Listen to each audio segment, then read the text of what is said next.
Well, good morning. We'd like to welcome you all here to the John F. Kennedy Space Center.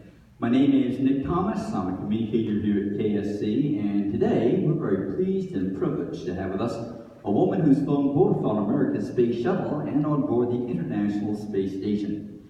She was born in Albany, New York, and raised in Clearwater, Florida. She holds a bachelor's degree in aeronautical engineering and a master's degree in engineering management.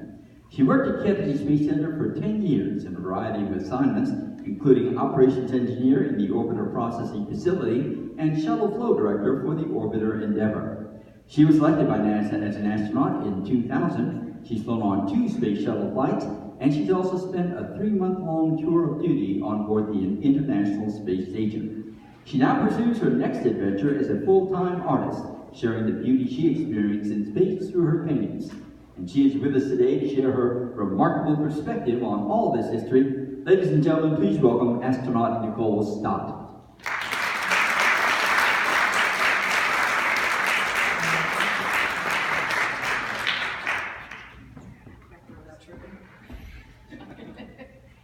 Well, it is really great to be back here at the Kennedy Space Center. As Nick mentioned, I worked here for 10 years before moving to Houston and the Johnson Space Center. So for me, it's like coming home. And I encourage you to get out and see as much as you possibly can. Because what you have here is everything, there's the history of spaceflight, there's what's going on right now, there's absolutely the future of spaceflight, all here at the Kennedy Space Center. And there's some new stuff that I'm hoping Nick and the others will take the time to show me around too as well. And definitely, if nothing else, Atlantis, my ride home, and the building over across from here, you gotta see that. I'm going to share a little bit of how I got to space, and then a little bit of the time in space, and a little bit of what I'm doing now with you. I'll probably move pretty quickly through these slides because I always put together more than what I should in this length of presentation. But I start out with this one because this picture absolutely reminds me of what it was like to be in space. It's the one picture I can look at and I can see the beauty. I mean, when you look out the window of your space shuttle, your space station is absolutely stunning. I see that in this picture. And while that orbiter, that Atlantis space shuttle there, that was my ride home after my first mission, which was about 3 months in space, I know that I'm on that vehicle with my crew. And while it looks like it's just kind of hanging there, this silhouette that's just kind of hanging there, I also know that we're traveling at 17,500 miles an hour, so about 5 miles a second. Which means that we go around the Earth 16 times a day, every 90 minutes, and out through the window, about every 45 minutes, then is one of these really beautiful sunrises or sunsets. And like I said, I know my crew of 5 crewmates are on board that vehicle with me. We're all going home. And I also know that my crewmate Jeff Williams is the one who took this picture, and he's still on the space station. And he took this really nice shot of us on our way home. I think we all start with some kind of inspiration. For me, that was flying. My parents always shared what they loved with me, and that's my mom with all the creative stuff she did. She sewed, I think, almost every item of clothing I had as a kid. I mean, right now with my son, he's 15, and his entire life, I don't think I've ever sewed anything for him, and it's difficult enough for me to just get to Target to buy new underwear. But she was sewing everything we wore, and back then it was like macrame and pottery were the big thing, and we were doing that right alongside her. And my dad, who loved to build and fly small aerobatic airplanes, also included us in that thing he loved as well. And so that got in my blood. I knew I wanted to know how things fly. I wanted to fly them myself, and I think if you want to know how things fly and want to fly them yourself, why would you not want to know how rocket ships fly? So my dream job was to be here at the Kennedy Space Center, and I got lucky enough to do that, very fortunate. This is a shot out on the runway after the landing of Endeavour, and when you work at a place that you love, it's a lot of it's going to be about what you're doing. That's an impressive thing to have above you, and to fly in small airplanes, and then later on the shuttle training aircraft. That what you're doing is really a great part of it. But for me, when I think back at Kennedy Space Center, I think of those people on the runway with me. I think of the person in those airplanes with me. Because I think when you work with people who really believe that care and feeding of something is what they love, oh my gosh, it's just awesome. And I've had that every step of the way with my NASA career. Somehow, in the year 2000, after applying, and I had a little bit of a self-confidence issue. I had worked at Kennedy almost 10 years when I was starting to think about the astronaut job as a potential. But to me, there was nothing about anything I'd ever done that, why would anything I'd done stand out to them to select me? And, you know, I think that's one of the worst things we can do to ourselves is shut ourselves down by not even, you know, considering the challenging kind of things. Because to me, astronaut always seemed like a job that somebody else did, somebody else got to do, that those special people get to do. And so it took me a while of seeing astronauts come through Kennedy Space Center while we were getting the vehicles ready for them to fly, and realizing that 99.9% of their job is not flying in space.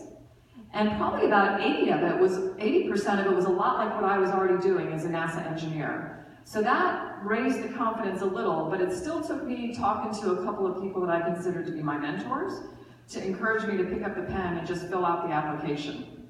And by doing that, some act of God got me in this seat with these other 16 people. And I love this picture because to me it represents that it takes all kinds. There is not one person in this picture that got there the same way. Everybody at some point decided, hey, I think I'll apply for this astronaut job. But we have oceanographer, geophysicists, medical doctors, engineers, fighter pilots, biologists, you know, this whole different mix of study and career areas.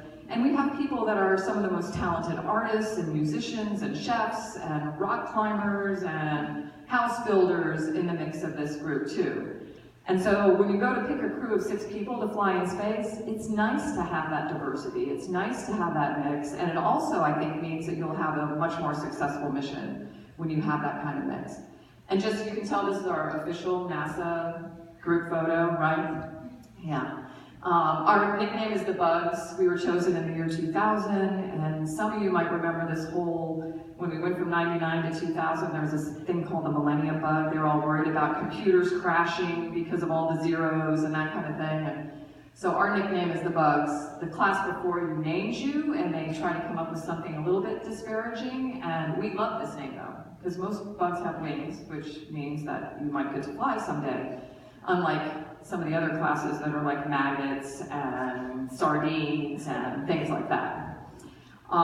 To get ready to fly in space, a lot like going back to school, but a lot of what we do is in simulators because you can't fly to space to learn to fly in space. So we have these really cool simulators. This is one that's a mock-up of this cupola module, which is like this big bay window that faces towards Earth on the space station, and we have our robotic workstation in there, so the hand controllers and the computers that allow us to fly, those big white crane looking arms, and just a stunning place. But it gets you as close as you possibly can to what it'll be like to do that in space.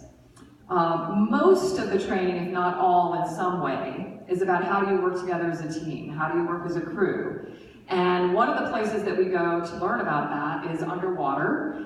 We call it inner space. And off the coast of Key Largo is this small habitat called Aquarius. It sits about 60 feet underwater off the coast. And we go down. I spent 18 days there with my crew, living and working just like you would if you were on a space mission, in an extreme environment, just like you would be if you were on a space mission. In a place where, once you're there for more than an hour, you can't just swim safely to the surface. So you have to figure out how to work through problems there, you know, at 60 feet underwater. And absolutely the best analog to living and working in space. These are just a couple pictures of my son and my husband at some of our training exercises. My son was 7 when I flew the first time, and then he was 9 for my second flight. And it was really, really important to us that he feel like he was part of our crew. Because in the time leading up, like the 3 years before my first flight, which was the long duration station flight, I was out of the country over 50% of the time because we train with our international partners. So I'd be in Star City, Russia for 4 weeks, home for 4 weeks, in Cologne, Germany, and home, and Japan and home, and Canada and home, and all that whole thing going on for 3 years before flying. So his whole life was made up of that. And he needed to know who I was with and what I was doing and to feel like he was a part of it as well, which made the time and space a lot easier, I can tell you. You go through all this training, and then by some, again, act of God, you get assigned to an actual flight. Nothing prepares you for what this is going to feel like. I worked here at Kennedy Space Center watching launches for about 10 years, and I thought I knew. You know, after talking to people who'd done it, I thought I knew. Nothing prepares you for this. And we have, I think, a short video here to go through launch, but you get out to the pad a couple hours before and you're strapped in on your back, the countdown starts, it's the whole 10-9-8 thing. It's not until then that you even believe that you're actually going to go to space. And at 6 seconds, the engines would light, and then at 0 is when the solid rocket boosters lit, those big boosters on the side, and when they lit, you absolutely wondered if you were ever on a launch pad. I mean, you got kicked off the pad, you're shaking, you're rocking and rolling. For about the first minute and a half, when the crew can't really do anything anyway but monitor systems, which is a good thing. I mean, you're high-fiving, you're woo-hooing, the smiles coming across your face. It's just this response that you get to this very dynamic adventure that you're going through. And it's amazing that you can go from 0 to 17,500 miles an hour in a little over 8.5 minutes and be circling our planet in that amount of time. And then you absolutely cannot wait to get unstrapped from your seat and float up and see what living in microgravity is all about. Just an amazing vehicle, the space shuttle. Anybody here see a space shuttle launch? Well, yeah. oh, very good, very good. And there's launches going on here all the time now. When's the next one? Friday? Okay, all right, great. Okay. All right, so where do we go? We go to the space station. That's where we've been going. So as long as a lot of you in here have been alive, so for the last 18 years, we have continuously had people from all of 15 different countries living together as one crew, working peacefully, successfully on this masterpiece in space. And I could talk all day about just this one slide and just the wonder that goes on in this, both from a technical standpoint and the totally off-the-grid system that you have here, the complexity of it, the most complex things human beings have ever done together, either on or off the planet, and the relationships that we have with our international partners. That is just, I think, the most wonderful example of how we can live and work together here on Spaceship Earth, too. It's a beautiful example of that.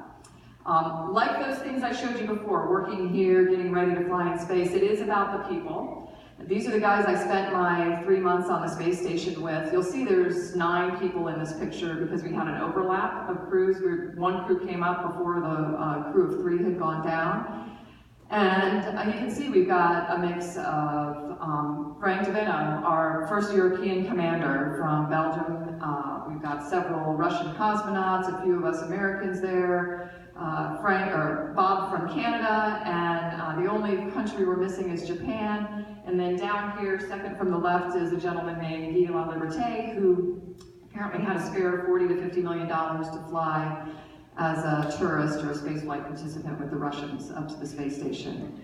He's the owner and founder of Cirque du Soleil, and he was wonderful to have up there. That's why we have the clown noses on. He considers himself a clown. And he spent his 10 days on the space station photographing the Earth and then in support of a nonprofit mission that he has called One Drop for clean water around the world.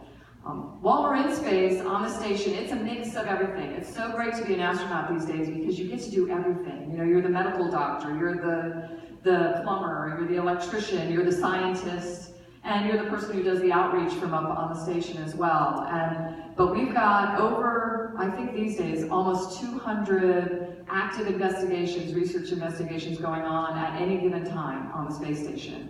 And it's everything from, what's going on with the human body in space, to top left is the inside of this really cool combustion chamber we have on the station, where every day we're burning different mixtures of fuel to see how we can pollute less, how they can be more efficient, how we can use them both on Earth and in space. And then this bottom left picture is just to show you that the reason we go